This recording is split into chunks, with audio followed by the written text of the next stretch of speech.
नमस्कार दोस्तों, मैं वापस आ गया हूँ। संत रामपाल जी महाराज का यहाँ पर भंडारा चल रहा है और यहाँ पर आप देख सकते हैं, यहाँ पे सेवादार भी लगे हुए हैं और भंडारे का समापन है, लास्ट डे है। और फिर उसके बावजूद भी देखिए आप कितनी भीड़ यहाँ पर हो रही है। तो यहाँ पर कुछ पोस्टर लगे हुए हैं जो कबीर वाणी है जिसके अंदर, तो मैं आपको दिखाऊंगा और साथ में बताते जाऊंगा कि ये जो कबीर वाणी है इसका मतलब क्या है और क्यों यहाँ पर कबीर वाणी लिखी गई हैं। जैसा कि आप यहाँ देख सकते हैं, लिखा है, कबीर साथी हमारे चले गए, हम भी चालनहार, कोई कागज में बाकी रह रही, ताते लगी है वार। इसका मतलब कबीर साहब हमसे कहते थे कि कुछ लोग जो मृत्यु लोक से जा चुके हैं, यानी कि 84 लाख योनियों से उनकी मुक्ति हो चुकी है, तो उनके बारे में बताते हैं कि साथी हमारे चले गए और हम भी चालनहार, यानी कि हम भी जाने वाले हैं, हम भी सही भक्ति कर रहे हैं और 84 लाख योनियों से पार होने वाले हैं। और कुछ कागज़ में बाकी रह गई, यानी कोई गलती बनी है, कुछ गलती रह रही है जो हमें भक्ति करके उस गलती को मिटाना है। तो वो गलती के लिए हमें कागज़ में कुछ रह रहा है, बाकी रह रहा है, जिसकी वजह से हमें पार होने में दिक्कत आ रही है। तो ताते लगी है वार, तो इसका मतलब है ये पूरी जो वाणी कबीर साहब बोलते थे, इसका मतलब यही है कि अभी हम 84 लाख योनियों में फंसे हुए हैं और हम बाहर मतलब मुक्ति पाने का प्रयास पूरा कर रहे हैं, भक्ति कर रहे हैं और उस तरफ जा रहे हैं। कुछ कमियां रह गई हैं कुछ हमारे अंदर, जिसकी वजह से हम अभी काल के लोक में फंसे हुए हैं। इस तरीके की वाणी कबीर साहब बोलते थे, लेकिन इसका सही मतलब जो है कोई बता नहीं पाया। तो संत रामपाल जी महाराज जो है इस बारे में सही अर्थ इसका बता रहे हैं।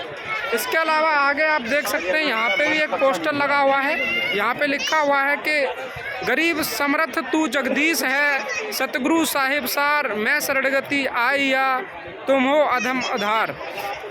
तो यहाँ पर गरीबदास जी की वाणी लिखी हुई है जो कबीरदास जी के शिष्य थे। तो उन्होंने बताया कि समर्थ तू जगदीश है, यानी कि जो सब कुछ कर सकता है वही भगवान है। सतगुरु साहिब सार, और सतगुरु जो होते हैं वो सार होते हैं, उनके थ्रू जो है भगवान हमें मिलते हैं। और मैं शरणगति आई या तुम हो अधम उधार, के मैं जो हूँ भगत, मैं आया हूँ आपकी शरण में और मुझे पार कर दीजिए, मुझे 84 लाख योनियों से बाहर निकाल दीजिए।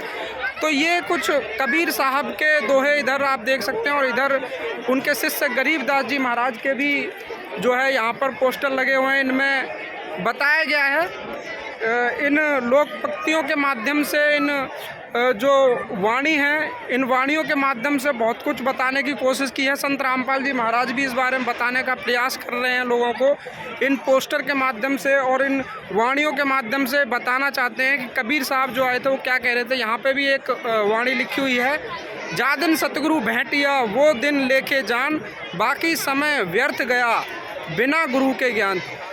तो जिस दिन आपको सतगुरु मिला, उस दिन कि आप ये समझो कि उस दिन आप भगवान की दृष्टि में आ गए, उस दिन आपने भगवान को प्राप्त करने का रास्ता खोज लिया और बाकी समय जो भी हुआ था वो व्यर्थ चला गया आपका बिना गुरु के ज्ञान। यानी क्योंकि जब तक आपको गुरु जी का ज्ञान नहीं मिला था, कोई सतगुरु नहीं मिला था, जब आपको सतगुरु मिल जाते हैं तो आपको ज्ञान हो जाता है। तो ये वाणी थी जो कि लिखी हुई हैं कबीर साहब के माध्यम से, जो कबीर साहब की वाणी होती थी उन्हीं के माध्यम से ये लिखा हुआ है। यहाँ पे लिखा हुआ है कि कबीर लूट सके तो लूट ले, राम नाम की लूट, फिर पीछे पछताएगा, प्राण जाएंगे छूट। तो यहाँ पर भी यही बात बताई गई है कि समय रहते भगवान की भक्ति कर लो, लूट सको तो लूट लो, राम नाम की लूट, फिर पीछे पछताओगे, प्राण जाएंगे छूट। उस समय पर जब आप भक्ति नहीं कर पाओगे या कुछ ऐसी घटना घट जाएगी कि आप सोच रहे थे कि मैं बाद में भक्ति करूंगा या बुढ़ापे में भक्ति करूंगा, तो उस समय पर सिर्फ पछताने के अलावा और कुछ नहीं बचेगा और प्राण जाएंगे छूट। तो इस तरीके की वाणी बोलने वाले कबीर साहब थे और उनके बारे में संत रामपाल जी महाराज, यहाँ पे आप देख सकते हैं कितनी संगत है। संत रामपाल जी महाराज के शिष्य भी सब जो है इन वाणियों की भली भांति अच्छे से समझते हैं और संत रामपाल जी महाराज बहुत कुछ बताने का प्रयास कर रहे हैं कि कबीर कौन थे, क्या बताना चाहते थे, लोगों को क्या समझाना चाहते हैं। और इस यहाँ पर भी एक पोस्टर लगा हुआ है, यहाँ देखिए लिखा हुआ है, तीरथ गए ते एक फल, संत मिले फल चार, सतगुरु मिले अनेक फल, कहें कबीर विचार। तो कबीर साहब कहते थे अपने विचारों से कि तीरथ जाओगे तो एक फल मिलेगा, संत मिलेंगे तो आपको उससे ज़्यादा फल मिलेंगे, और सतगुरु अगर मिल गया तो आपको इतना फल मिल जाएगा, यानी कि आपकी जो आप ढूंढ रहे थे इस दुनिया में रह करके 84 लाख योनियों से पार होने का मुक्ति धाम ढूंढ रहे थे, वो आपको यही मिलेगा। तो यहाँ पर आप देखिए, ये भी एक यहाँ पर लिखा हुआ है वाक्य, जा दिन सतगुरु भेंटिया वो दिन लेके जान, बाकी समय व्यर्थ गया बिना गुरु के ज्ञान। जो वहाँ लिखा हुआ था वही सेम यहाँ लिखा हुआ है। तो इस तरीके की पंक्तियाँ बोलने वाले थे कबीर साहब, और उन्हीं के माध्यम से संत रामपाल जी महाराज बताते हैं कि सतगुरु कबीर साहब जो थे वो पूर्ण परमात्मा के रूप में पूर्ण परमात्मा आए हुए थे। इस समय पर आप देख सकते हैं कि संत रामपाल जी महाराज के शिष्य यहाँ पर सभी आराम से बैठे हुए हैं और भक्ति मार्ग पे लगे हुए हैं, अपनी अपनी भक्ति मार्ग पे सही जो परमात्मा के बारे में संत रामपाल जी बताते हैं। तो आप देख सकते हैं। तो ऐसी और भी वीडियोस देखने के लिए चैनल को सब्सक्राइब कर लीजिए। कबीर साहब की वाणी इतनी मधुर होती है कि आप उसे सुने, और अगर आप सुनेंगे तो आपके अंदर बदलाव आएंगे। जो किसी की भी वाणी सुनने से बदलाव नहीं आता, वो कबीर साहब की वाणी सुनने से बदलाव आता है। तो आप सभी को धन्यवाद और सभी भक्तों को सत साहेब, और मिलते हैं नेक्स्ट वीडियो में। जब तक के लिए धन्यवाद।